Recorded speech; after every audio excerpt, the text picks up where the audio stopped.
Cześć, ponieważ niedawno była premiera sequela Zakręconego Piątku, dzisiaj omówimy oryginał z 2003 roku. Ale czy na pewno oryginał? Mało kto wie, ale w 1973 roku powstał oryginał z Jodie Foster w roli głównej, jeszcze zanim została agentką Starling w Milczeniu Owiec. Dodatkowo zrobiłam mały research tematu zamiany ciał w filmach i wynika z niego, że był to temat dosyć popularny w latach 80. Wtedy powstały aż 2 filmy z zamianą ciała między ojcem i synem. Dodatkowo całkiem niedawno powstał film, w którym nastolatka zamieniła się ciałem z seryjnym mordercą. Akurat ten film to chcę obejrzeć, bo zapowiada się ciekawie po tytule Piękna i rzeźnik. Wracając do tematu, Freaky Friday z 2003 roku przedstawia nam historię matki i córki, które nie za bardzo się dogadują. Tess, wdowa i matka 2 dzieci, pracuje jako psychoterapeutka, dopiero co wydała książkę i planuje ślub z Ryanem. Anna za to jest stereotypową nastolatką z lat 2000. Gra w zespole, podkochuje się w chłopaku, ma problem z dziewczyną, z którą kiedyś się przyjaźniła, nie radzi sobie z językiem angielskim, ponieważ nauczyciel sobie ją upatrzył jako swoją ofiarę i mimo, że się stara i dobrze odpowiada na egzaminach, dostaje pały. I w tym wszystkim po prostu matka i córka nie potrafią się dogadać. Nie jest to nic nadzwyczajnego, życie jak życie. 2 pokolenia się ze sobą ścierają i nie potrafią postawić się na swoich miejscach. Wcześniej, jak planowałam nakręcić ten odcinek, myślałam, że będzie to odcinek o tematyce pod tytułem Tess była złą matką. W momencie, kiedy przypomniałam go sobie parę dni wcześniej, stwierdziłam, że jednak to nie jest problem Tess. Tess stara się rozmawiać z Anną, postawić się w jej miejscu, zrozumieć ją, jednakże ciężko jest jej postawić się dokładnie w sytuacji Anny i zrozumieć, co ona czuje. Wydaje jej się, że jest wszystko wiedzącą matką, rozumie wszystko, bo ze wszystkim sobie radzi, a problemy Anny są czymś, co można zignorować, ewentualnie nie są na tyle poważne, żeby skupić się nad nimi na dłużej. Dodatkowo między nimi jest nierozwiązany problem śmierci ojca. Przez cały film o tym nie rozmawiają. Nie widać, żeby uporały się z traumą związaną z utratą członka rodziny. Punktem zapalnym ich relacji jest to, że w dniu, kiedy ma być próbne wesele matki, pojawia się okazja, żeby Anna ze swoim zespołem wystąpili na przesłuchaniu, które umożliwi im wyjazd na festiwal jako zespół. Tess się na to nie zgadza, uważa, że ślub jest ważniejszy. Anna uważa, że rujnuje to jej życie, ponieważ traci okazję, która może się już więcej nie powtórzyć. Niefortunny zbieg okoliczności sprawia, że pod wpływem pewnego zaklęcia, po dosyć wybuchowej kłótni, następnego dnia budzą się w swoich ciałach. Tess nagle budzi się w ciele 15-latki, która musi iść do liceum i ogarniać problemy typowo nastolatkowe, a Anna budzi się w ciele kobiety w średnim wieku i musi żonglować telefonem, znaleźć czas na pracę, planowanie ślubu i kontakty z przyszłym kontakty z narzeczonym matki, starając się unikać sytuacji, w której musiałaby go pocałować, bo przecież dla nastolatki jest to obrzydliwe. Lindsay Lohan miała 16 lat w trakcie kręcenia tego filmu i wyszła bardzo przekonywująco jako kobieta w średnim wieku zamknięta w ciele nastolatki. Za to Jamie Lee Curtis, ona była niesamowita. Uchwyciła wszystkie manieryzmy, które zastosowała Lohan na samym początku filmu i jest tak przekonywująca jako nastolatka. Ta aktorka jest niesamowita. Bardzo cieszę się, że niedawno dostała Oscara za swoją rolę we Wszystko Wszędzie Naraz, bo naprawdę na niego zasłużyła.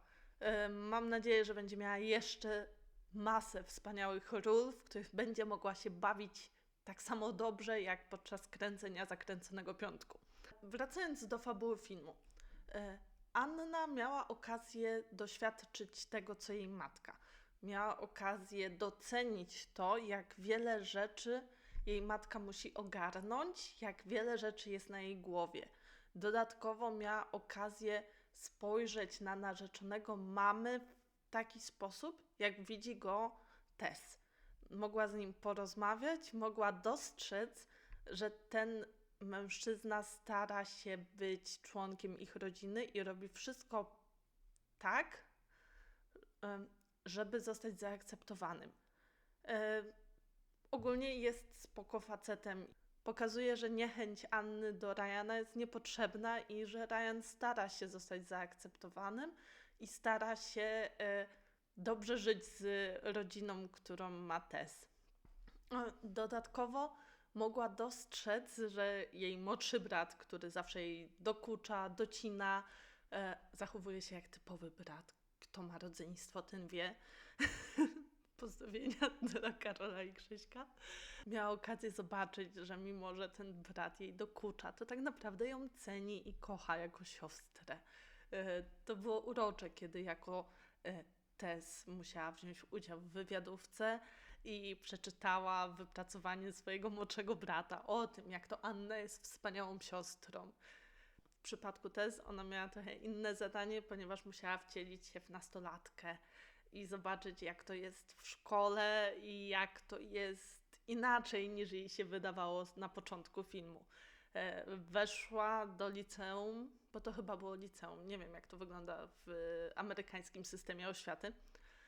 I nagle, ojej, tu egzaminy, tu nauczyciele, z którymi się nie dogaduje, tu dawna przyjaciółka Anny z dzieciństwa, którą Tess zawsze lubiła i się zastanawiała, dlaczego już nie są przyjaciółkami, wbija jej nóż w plecy podczas egzaminu. Do tego pojawia się Jake, w którym podkochuje się Anna i sceny interakcji Tess z Jake'em są ciekawe, tak to ujmę. Po pierwsze, Tess podchodzi do tego jak do człowieka, który jest zagrożeniem dla jej córki, bo jeździ na motocyklu, nie wiadomo co robi, czym się zajmuje, dlaczego pozna go podczas kary w szkole. Dopiero po czasie dostrzega, że to jest chłopak, który ma pracę, ma ambicje i wcale nie jest taki zły. Relacja Jake'a i Anny w ciele Tess jest przezabawna. Fakt, że on zakochuje się w Annie, gdy ta jest w ciele kobiety w średnim wieku, daje nadzieję na to, że ta znajomość przetrwa dłużej, ponieważ on jest zakochany w jej duszy, a nie w ciele. I tutaj dygresja. Jak mogli powiedzieć, że White Stripes jest przereklamowany i brakuje im basisty? Tego nie akceptuję i ten film traci za to 1 gwiazdkę.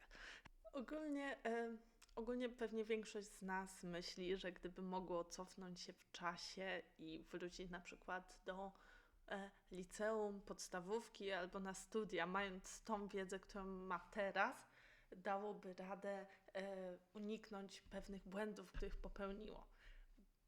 Ten film trochę daje do zrozumienia, że niekoniecznie możliwość wrócenia do tamtego czasu byłaby dla nas dobra i niekoniecznie poradzilibyśmy sobie z tym, jak to wygląda w rzeczywistości. Zapominamy, że doświadczenia, które przeżyliśmy, kształtują to, kim jesteśmy teraz. I to, że popełniliśmy pewne błędy w przeszłości, sprawia, że jesteśmy tym, kim jesteśmy teraz. Gdybyśmy mogli przeżyć nasze życie jeszcze raz, nie popełniając tych samych błędów, co wcześniej, na pewno zdarzyłaby się okazja, żeby popełnić nowe błędy. I te nowe błędy też jakoś inaczej by nas ukształtowały. Zakręcony Piątek jest dobrym filmem. Uwielbiam to, że pokazuje relacje matki z córką i to, jak nie zawsze to, co nam się wydaje, jest rzeczywistością i tym, jak jest naprawdę. pozwala nam zobaczyć, że mimo, że teraz jesteśmy starsi i wydaje nam się, że wiemy wszystko o tym, jak byłoby dobrze przeżyć swoje nastoletnie lata, niekoniecznie jest to całkowita prawda.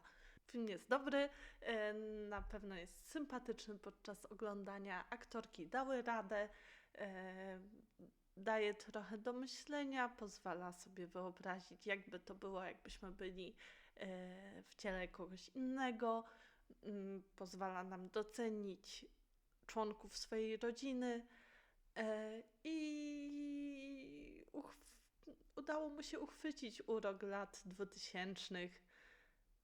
Zachęcam do oglądania. Jeżeli macie jakieś wspomnienia z tym filmem, dajcie znać w komentarzu, a jeżeli podobał Wam się ten materiał, to zachęcam do subskrypcji.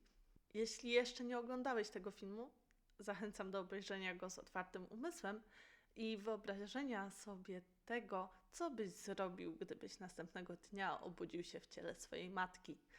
Do zobaczenia w następnym odcinku. Cześć! Halo, nie widać mnie. Co to ma być? Weźcie ustawcie tę lampę inaczej.